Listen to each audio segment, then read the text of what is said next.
Hello everyone.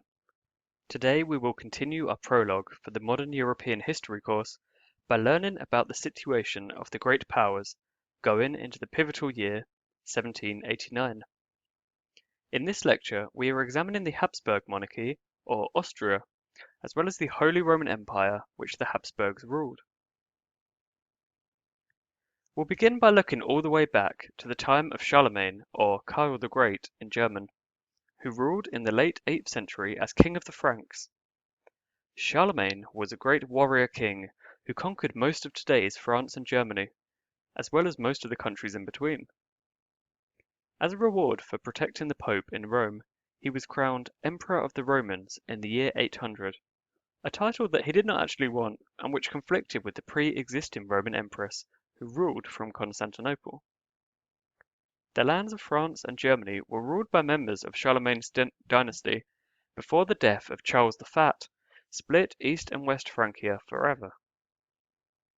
The king of the Germanic-speaking East Francia assumed the title of Emperor of the Romans in 962, when its ruler, Otto, received the honour after defeating the invading Hungarians in a great battle.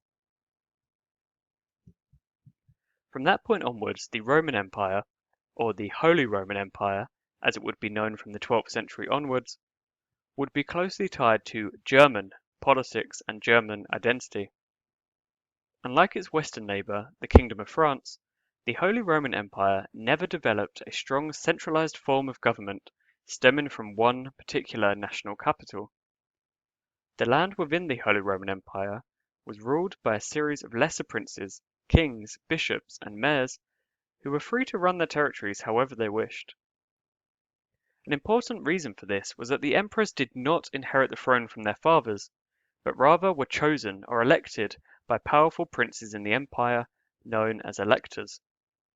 These electoral states changed over time, but in 1789 they were Cologne, Mainz, Trier, Bohemia, Saxony, Brandenburg, Bavaria, and Hanover. Brandenburg was ruled by Prussia, Bohemia directly by the Habsburgs, and Hanover in a union with Great Britain. Whilst the imperial crown was not hereditary, the Holy Roman Empire eventually fell under the sway of a powerful family, the von Habsburgs, who ruled the empire largely uninterrupted between 1440 and 1806, a period of over 350 years. The Habsburgs were originally just counts of a tiny parcel of land in today's Switzerland. However, they expanded through clever marriages and battle, and by 1300 controlled a large swathe of land and a title, the Archduchy of Austria, that they would maintain control of for over 600 years. After trying and trying, the Habsburgs finally received the Pope's blessing to rule over the Holy Roman Empire in 1452. From this point on until the Napoleonic period, the Habsburg family ruled over two separate entities. On one hand, we have the Holy Roman Empire, and on the other, the so-called hereditary lands over which they had direct control. After being driven out of Switzerland by the Swiss in the 1300s, the Habsburg hereditary lands largely consisted of just the Archduchy of Austria, hence we use the term Austria to describe it. The capital of these holdings was Vienna, which remains the capital of Austria today. However, over the following centuries, the Habsburgs expanded their holdings far beyond their Austrian homeland. At one point, under Charles or Karl or Carlos V, the Habsburgs would rule a large part of the Americas and Europe through their position as kings of Spain.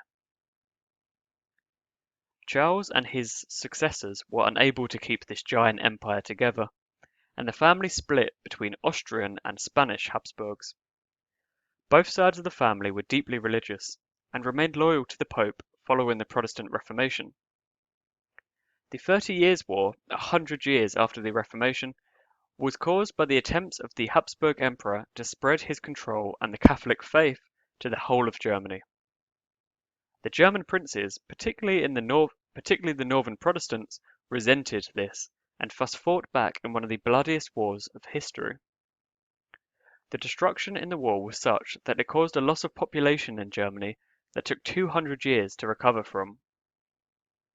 The war mainly ended in a stalemate, but the Habsburgs were able to add the Kingdom of Bohemia, modern-day Czechia, to their hereditary lands.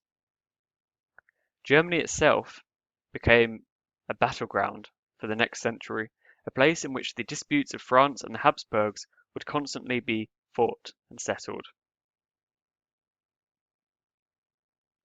From 1650, the Habsburgs would mostly focus their expansion southwards and eastwards and neglect any further attempts to bring the German princes under their control. This expansion southwards brought them into conflict with the Ottoman Empire, who famously sieged Vienna twice in 1529 and 1683. In this latter occasion, the city was saved only by the decisive intervention of the Polish king Jan Sobieski and his retinue of 18,000 heavy cavalry, who smashed into the Turkish flank in the largest cavalry charge in history. Habsburg successes against the Ottomans brought them into control of large swathes of land in Hungary, the Western Balkans, and Transylvania. Interestingly, these lands lay outside of the Holy Roman Empire, but within the hereditary lands, that is, within Austria. The Habsburgs also seized the so-called Austrian Netherlands, today's Belgium, at the beginning of the 18th century. From this point on, it became more and more common to speak of Austria as the name for this large state that now existed in Eastern Europe.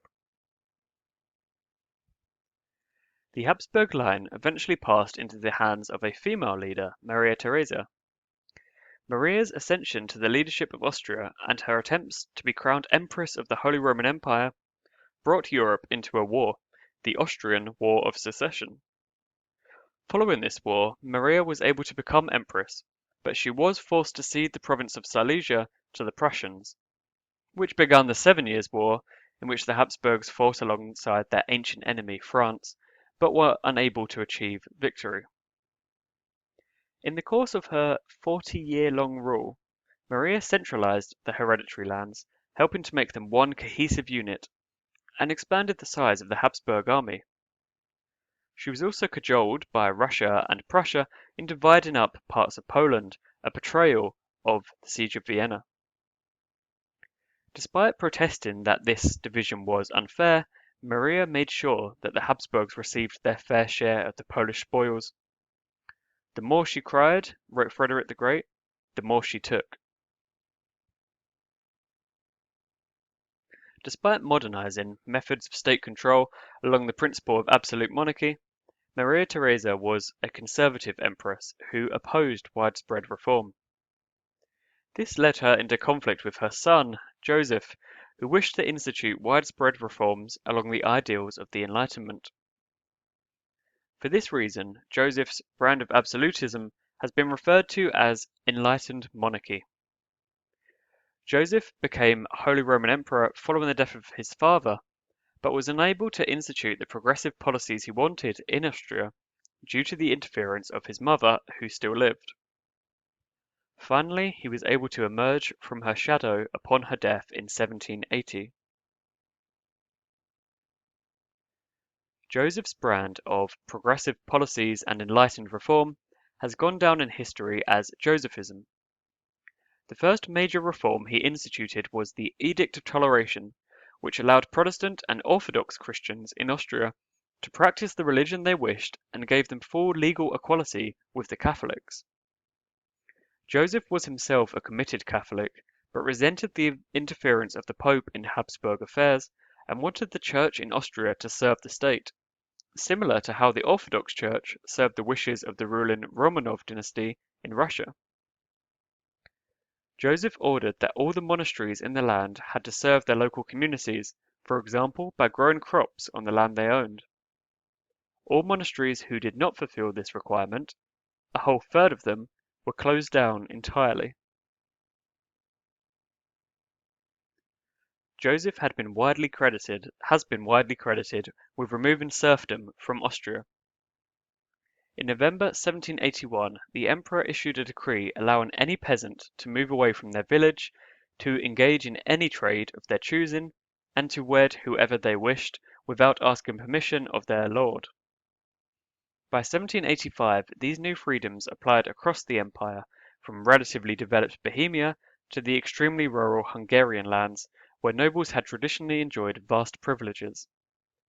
Peasants could also submit grievances to the government without having to go through their lords first.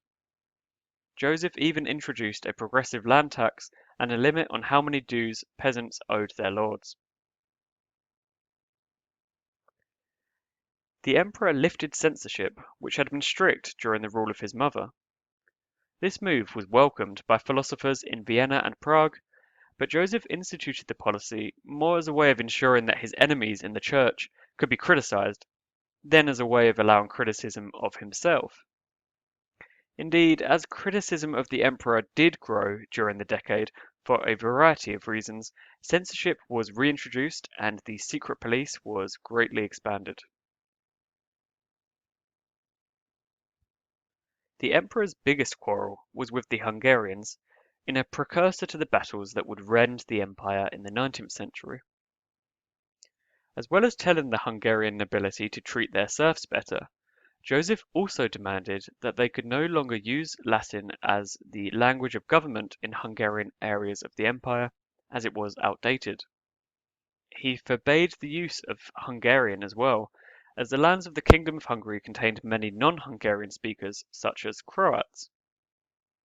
German was to be the only language allowed, a decision that deeply hurt the Hungarian nobility's pride.